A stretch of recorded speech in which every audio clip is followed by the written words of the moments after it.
Brazil, candidate Luis Inácio Lula da Silva remains at the top of the polls with more than 51% support after the last presidential debate. In Venezuela, the authorities of at least 14 states affected by the rains are deployed to assist the affected civilian population.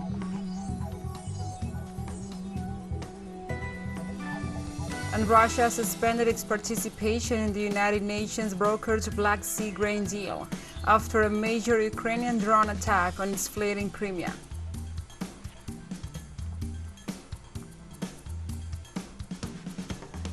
From the headquarters of TeleSUR English in Havana, Cuba, this is From the South. I'm your anchor, Gladys Quesada.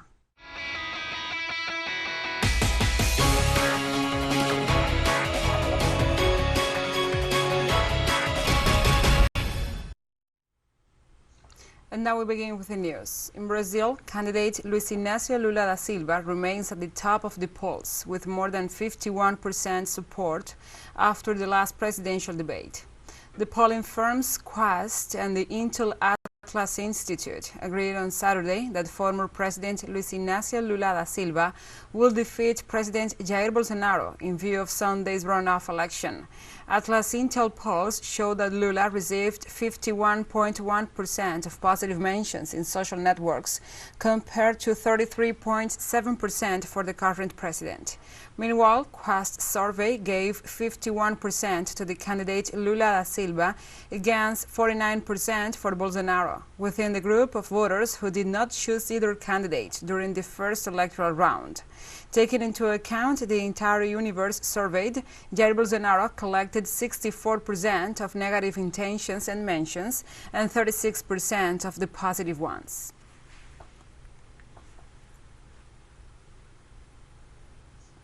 In Brazil, social movements, unions and student activists gathered in the Paulista Avenue to honor presidential candidate Luis Inácio Lula da Silva ahead of the presidential runoff to take place on October 30th. TeleSUR correspondent Brian Muir with the details. I'm standing on a completely closed off and loaded Avenida Paulista. It's one of the most important streets in Sao Paulo, and tens of thousands of people from the social movements, from the unions, student activists have completely shut down the avenue in honor of Luis Inácio Lula da Silva and gubernatorial candidate Fernando Haddad, who are appearing here in their last campaign rally before tomorrow's elections. The most recent polls show a close race. Lula leading by 5 points according to Datafolha. Other polls have him at 6 to 8 points. Bolsonaro's been accused of dirty electoral tricks. Over 1,000 company directors have been accused of threatening to fire any employee who doesn't vote for Bolsonaro. He's spent hundreds of times more money on his campaign than Lula has. In last night's debates, however, Lula systematically dismantled all of Bolsonaro's arguments, especially on social issues, employment, and minimum salary. So today is the final march in favor of Lula, and it promises to be one of the largest ones in the history of the city of São Paulo. Thank you, Brian, for this report. And now we continue in this topic. In Brazil, less than 72 hours before the elections, Brazilian Workers' Party councilperson Reginaldo Camilo dos Santos, better known as PT Zezinho, was assassinated. The 51-year-old politician and one of the main allies of candidate Lula da Silva in São Paulo was shot from a vehicle as he was arriving home. Some parliamentarians at the scene stated that Zezinho had been denounced in cases of corruption in São Paulo's municipality of Jandira. According to the NGO Global Justice, political violence in Brazil has increased by 400% this year. Therefore, the PT deputy Emílio de Souza demanded clarification of the crime and to find those responsible in order to reduce violence. And now we move on to other topics. In Bolivia, a plurinational meeting announced that a technical commission will be in charge of setting a date for the next 2024 national census. The Minister of the Presidency, Marianela Prada, stated that the date of the census must be chosen by this technical commission within 30 days. The official pointed out that the representatives of the Santa Cruz region must respond to the proposal within 24 hours. If accepted, Santa Cruz leaders will be able to work with the National Institute of Statistics and international organizations for up to 30 days. In this sense, President Luis Arce noted that if they fail to reach an agreement on Commission's work, his administration will move forward with the census scheduled for April 2024, which guarantees preliminary data in September and distribution of resources in October.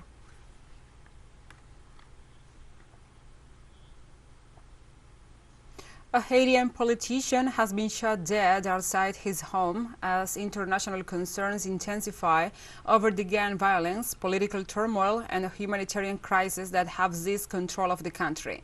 According to local police, Eric Jean Baptiste was killed outside his home in the capital Port-au-Prince.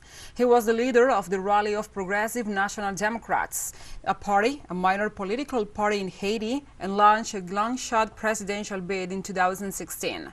A security guard was also killed in the attack. As police spokesperson said, Baptiste survived an earlier attempt on his life in 2018, escaping with a bullet wound.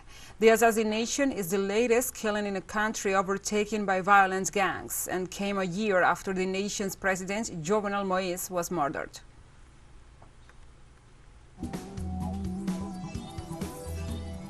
We'll take a short break, but first, remember you can follow us on our TikTok account at TeleSUR English, in which you will be able to see news in different formats, news updates, and more. Other stories coming up, stay with us.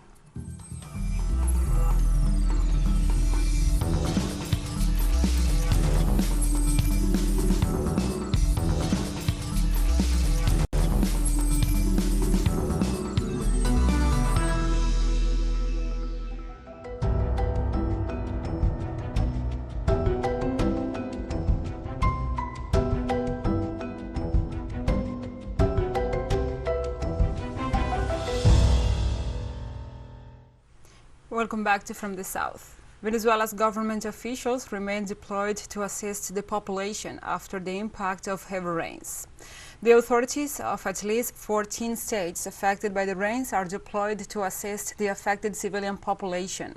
Nahum Fernandez, head of the government in the capital district, together with the Integral Defense Management Body of Libertador Municipality, toured the streets of La Vega Parish to provide support to the families of at least 13 houses affected by the rains. Also in La Guaira State, over 800 security officers remain deployed after the overflowing of rivers El Cojo and San Julián y Macuro and Caraballeda parishes. In this regard, Sectoral Vice President of Citizen Security and Peace, Admiral-in-Chief Remigio Ceballos, informed that over 900 tons of food and basic goods for households have been sent to the 14 states affected by the rains.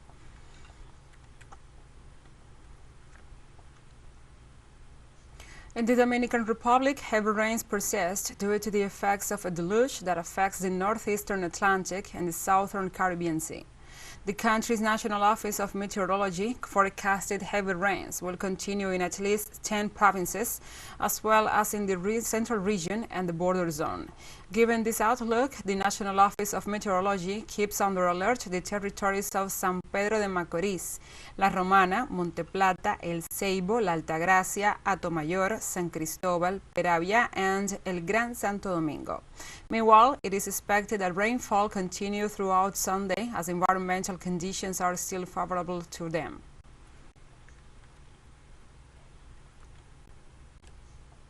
Flash floods and landslides set off by torrential rains left at least 72 people dead in the Philippines after the onslaught of tropical storm Nalgae, while another 33 people were injured and 14 remained missing.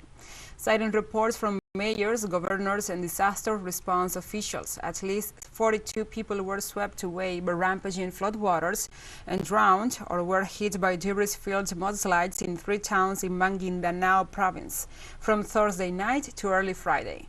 According to a regional interior minister, the muddy deluge buried about 60 rural houses in about 5 hectares section of the community.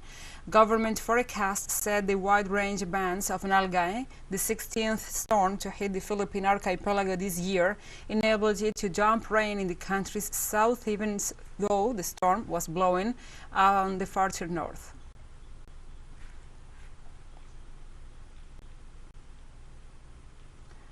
And due to the strikes at refineries, the fuel supply crisis in France has continued for several weeks, leading to fuel-related panics in the country. Uncertainty continued for motorists across France, and prices and waiting time for gas remain high.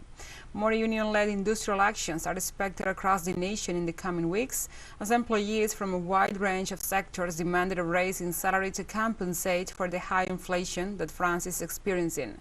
The situation that's been ongoing now for at least a month is only marginally better, despite many employees from energy giant Total Energies returning to the work at the oil refinery. Unions have said more national strike days are being planned for early November as the winter of discontent continues to brew.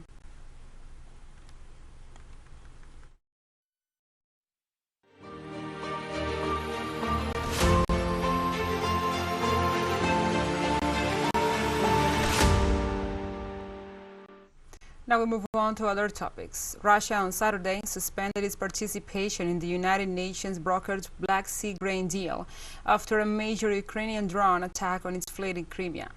Russia's defense ministry said Ukraine attacked the Black Sea fleet near Sevastopol on the Crimean Peninsula with 16 drones, and that British Navy specialists helped to coordinate the terrorist attack.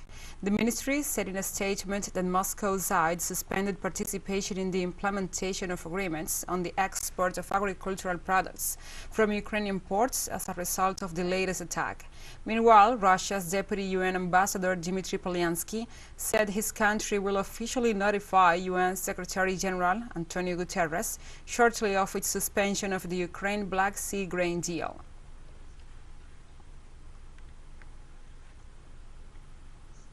The Russian government criticized the United Nations' response to the blockade of its fertilizers. The spokesperson of the Foreign Ministry, Maria Zakharova, accused Stefan Dujarric, the spokesperson of the UN Secretary General Antonio Guterres, of taking distance from an agreement that they designed about the Ukrainian wheat. In this sense, Zakharova reminded the officials the Ukrainian wheat is part of a comprehensive package that includes Russian fertilizers. The spokesperson ratified the statements made by Foreign Minister Sergei Lavrov about the unilateral blockade by several countries on Russian fertilizers, including those delivered free of charge to poor countries. Zakharova called on the UN Secretary General to take full responsibility and assume his commitments in a public manner and carry out the agreement signed in Instambul.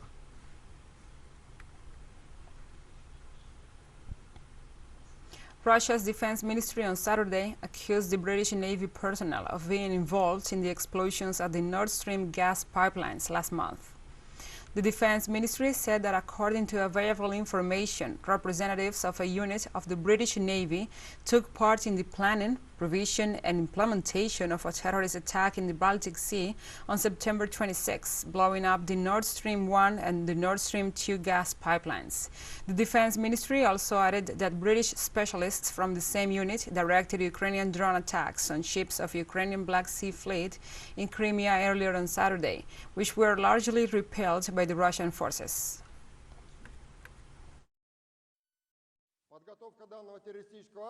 The preparation of this terrorist attack and the training of the Ukrainian military of the 73rd Center for Special Naval Operations were held under the control of British specialists based in the city of Oshakov in the Mykolaiv region of Ukraine. The Armenian government said it's ready to sign a trilateral agreement with Russia and Azerbaijan on the extension of the mandate of the Russian peacekeepers in Nagorno-Karabakh for up to 20 years. At a Congress on Civil Contracts political party, the Armenian Prime Minister Nikol Pashinyan reaffirmed his country's willingness for the Russian peacekeepers to continue their mission. The Armenian minister also expressed his readiness to sign in Sochi a document about the extension of the mandate of Moscow peacekeeping forces for the 10, 15, or 20 years. Pashinyan noted that he cannot decide on the extension unilaterally because the agreement under which the peacekeeping mission is organized was signed by the three parties, Armenia, Azerbaijan, and Russia.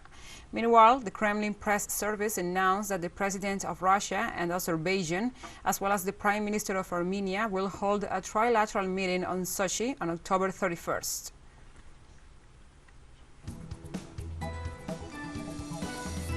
And we have more news coming up after a final short break, so stay with us.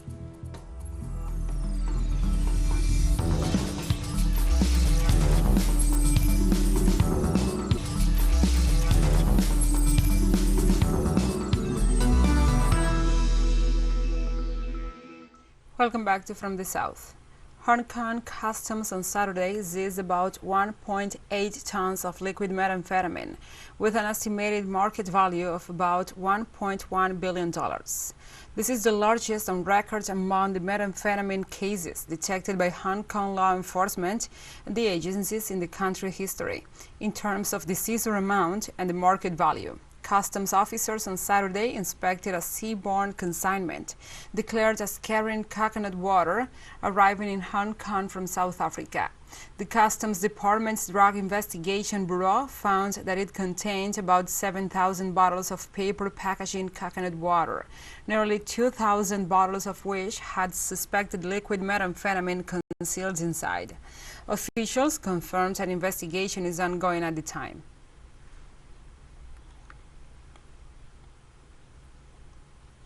At least 120 people have been reported dead and 100 injured after thousands crowded into a narrow streets in Seoul, South Korea, to celebrate Halloween. Local officials confirmed the incident, saying that more than 140 ambulances were dispatched to the Itaewon neighborhood to aid the victims who suffered from the cardiac arrest. The area is a popular destination for people celebrating Halloween in the South Korean capital, and the incident apparently occurred as the result of a crash resulting from the size of the crowd. President Yoon Suk-yeol ordered officials to dispatch first aid teams and to swiftly secure hospital beds for those affected.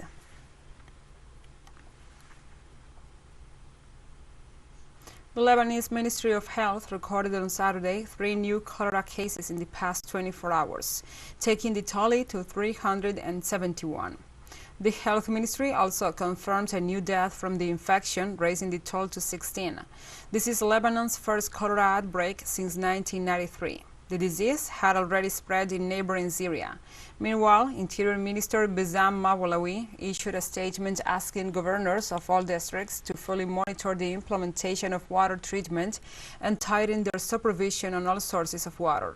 According to the World Health Organization, a cholera infection is caused by consuming water or food infected with the Vibrio cholerae bacteria, and while most cases are mild to moderate, not treating the illness could lead to death.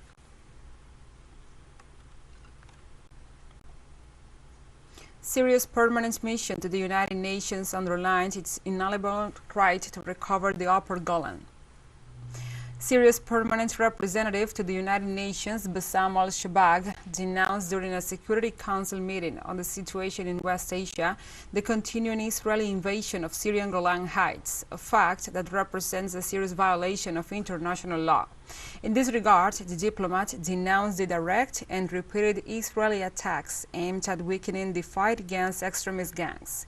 He also condemned the fact that the European Union does not speak out when it comes to condemn the repeated Israeli attacks against Syria's sovereignty.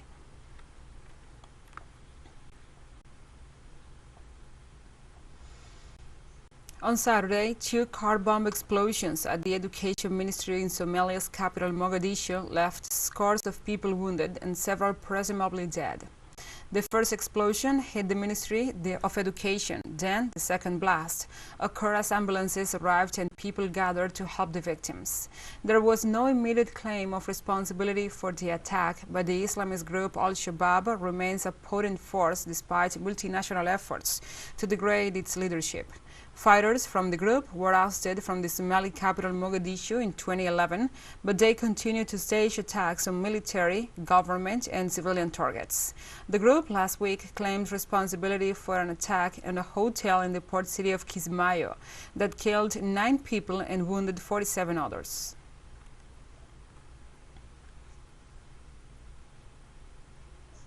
In South Africa, tens of thousands of Zulus donned traditional attire attended the state coronation of their new king in a ceremony that appeared to finally end a bitter succession feud. King Mzuzulu Kasweltihini took the throne of South Africa's richest and most influential traditional monarchy to lead the 11 million-strong Zulu nation. The ceremony then took place in Durban's Moses Mabhida Stadium, saw the first Zulu coronation in more than 50 years, and the first where the Zulu king was recognized by a black president, as the last coronation in 1971 was conducted under the former apartheid government. While the king has no legislative powers, he acts as the custodian of Zulu traditions and customs and is viewed by many as a moral guide. Zulus account for a fifth of South Africa's population and are the biggest ethnic group in the country.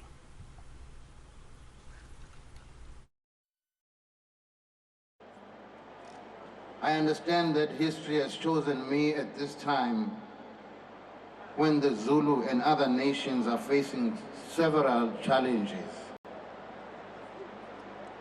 Among the challenges are poverty, unemployment, a trust deficit in government and traditional leadership structures, climate change disasters, economic meltdown, food insecurity, famine, and disease that do not only ravage our people but also our economies.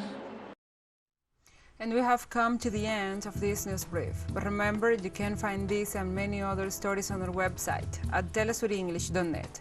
And also, if you feel so inclined, please join us on social media for all the latest news. We are on Facebook, Twitter, Instagram, Telegram, and TikTok. For TeleSUR English, I'm Gladys Quesada. Thank you for watching.